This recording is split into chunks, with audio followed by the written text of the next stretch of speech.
नमस्कार, सुमन्स किचनमध्ये आपलं स्वागत आहे। आज आपण आषाढासाठी खास टोमॅटो मेथीच्या तिखट खुसखुशीत पुऱ्या कशा बनवायच्या ते बघणार आहे। ह्या पुऱ्या 8 ते 10 दिवस छान अशा टिकतात। आता आषाढ महिना आहे आणि काही ना काही वेगळं बनवलं जातं, काही ना काही तळलं जातं, थालीपीठ वगैरे असं केलं जातं, तिखट पुऱ्या, दशम्या असं वेगवेगळे पदार्थ बनवले जातात। तर आज आपण टोमॅटो आणि मेथीच्या पुऱ्या कशा बनवायच्या ते बघणार आहे। तर त्यासाठी काय साहित्य घेतलेलं आहे ते बघूया। आता हे आपण वाटण्यासाठी घेतलेलं आहे। इथे 2 टोमॅटो पिकलेले घेतलेले आहे, त्याच्या बिया काढून घेतलेल्या आहे। 6 ते 7 तिखट मिरच्या, 10 ते 12 लसूण पाकळ्या, 1 छोटा चमचा जिरं आणि 1 छोटा चमचा ओवा घेतलेला आहे।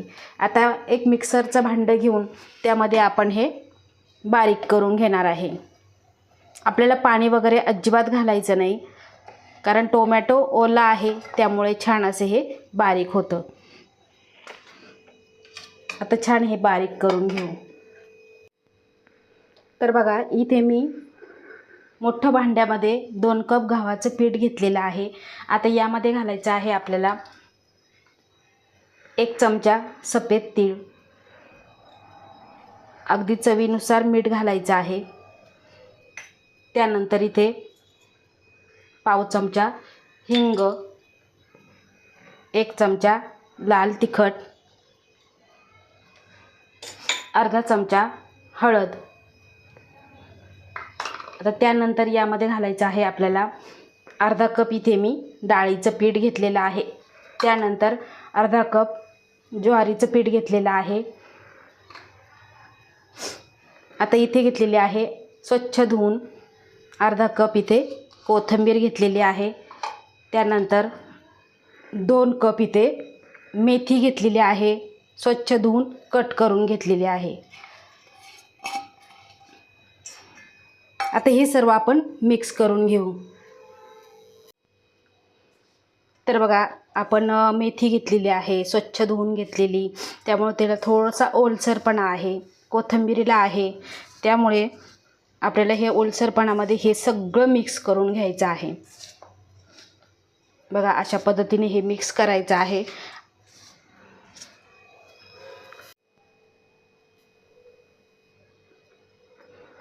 आता इथे बघा, पीठ आपण मिक्स करून घेतलेलं आहे आणि त्यामध्ये आपल्याला इथे 3 चमचे मी तेल गरम करून घेतलेलं आहे, हे आपल्याला यामध्ये घालून घ्यायचं आहे।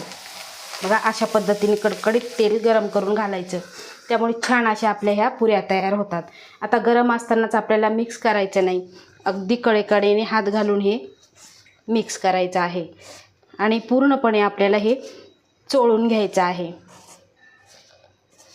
आता आपण हे छान असं चोळून घेऊ। तर बघा, अशा पद्धतीने आपण हे सर्व मिक्स करून घेतलेलं आहे। आता जे मिरची टोमॅटोचं आपण वाटण केलेलं आहे ते वाटण यामध्ये आपल्याला घालून घ्यायचं आहे। बघा, आता हे आपण सर्व मिक्स करून घेऊ। ह्या ओलेपणामध्ये आपल्याला जेवढं मिक्स करता येईल तेवढं मिक्स करायचं आहे आणि त्यानंतर आपल्याला लागेल तसं पाणी घ्यायचं आहे।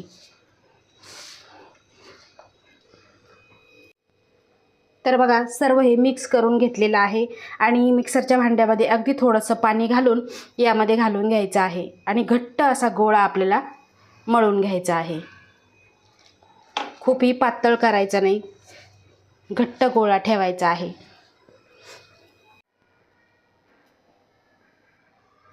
तर बघा, अशा पद्धतीने आपण थोडं थोडं पाणी घेऊन घट्ट पीठ मळून घेतलेलं आहे। आता आपण पुऱ्या लाटायला सुरुवात करूया। महत्त्वाची टीप म्हणजे यामध्ये आपण ज्वारीचं पीठ घातलेलं आहे, कारण ज्वारीची भाकरी करताना सुद्धा थोडा जास्त वेळ झाला तरी ते पीठ पातळ होतं, त्याचा कस निघून जातो। त्यासाठी काय करायचं की आपण ज्वारीचं पीठ घातलेलं आहे, त्यामुळे लगेचच आपल्याला पुऱ्या बनवायला सुरुवात करायची आहे, पीठ जास्त वेळ ठेवायचं नाही। तर बघा, इथे मी आता पोळीपाट घेतलेला आहे आणि आपल्याला उंडा करून घ्यायचा आहे, लाटी करून घ्यायची आहे।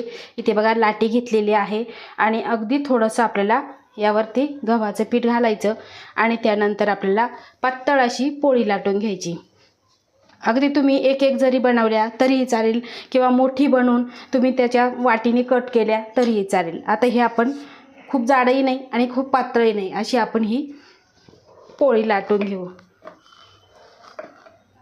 खूप जास्तही पीठ लावायचं नाही, अगदी थोडक्यातच लावायचं. बघा अशा पद्धतीने आपण लाटून घेऊ.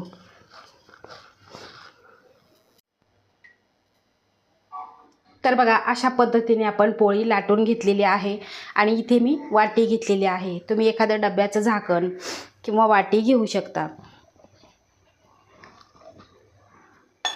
तर तुम्ही इथे पुरी बघू शकता. अशा पद्धतीने आपण जाडी ठेवलेली आहे. खूपही पातळ नाही, खूपही जाड नाही, अशा पद्धतीने पुरी केलेली आहे. आता आपल्याला 4-4 5-5 पुऱ्या करायच्या आणि लगेचच तळून घ्यायच्या आहे. आता ह्या आपण कट करून घेऊ.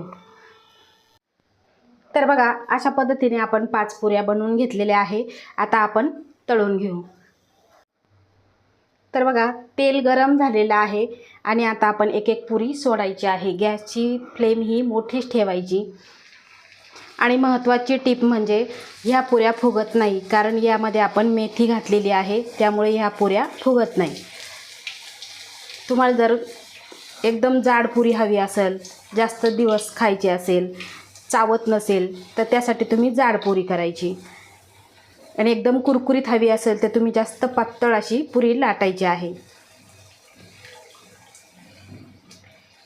तर बघा अशा पद्धतीने आपण पुरी तळायची आहे. छान असा रंग आलेला आहे, तुम्ही इथे बघू शकता. तुम्हाला अजून एक मी पुरी तळून दाखवते.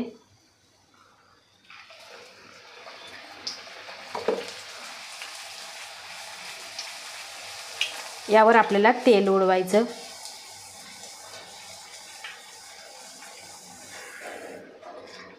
खमंग आणि खरपूस अशी ही पुरी तयार होते. चवीला तर अप्रतिम लागते.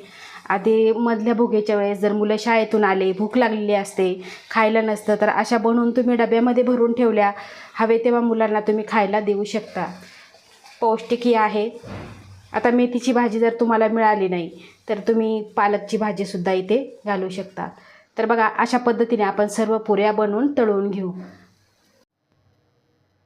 तर तुम्ही इथे बघू शकता मस्त असा कलर आलेला आहे आणि सगळ्या पुऱ्या आपल्या इथे बनवून तयार झालेल्या आहे. अतिशय खुसखुशीत झालेल्या आहे. तुम्ही इथे बघू शकता खूप छान अशा ह्या पुऱ्या तयार झालेल्या आहे. तर तुम्ही ह्या पुऱ्या प्रवासामध्ये सुद्धा नेऊ शकता. 8 दिवसाचा प्रवास असो, 10 दिवसाचा असो, महिन्याचा असो, किंवा मुले हॉस्टेलला असतील, बनवायला टाईम नाही, नाश्ता करायला टाईम नाही, त्यावेळेस तुम्ही अशा पुऱ्यासुद्धा बनवून देऊ शकता. अतिशय खमंग खरपूस असा वास घरामध्ये सुटलेला आहे आणि तुम्ही अशा ह्या पुऱ्या नक्की बनवून बघा. आवडल्यास लाईक करा, शेअर करा, सबस्क्राईब करा आणि बाजूचं बेल आयकॉन बटन प्रेस करा. धन्यवाद.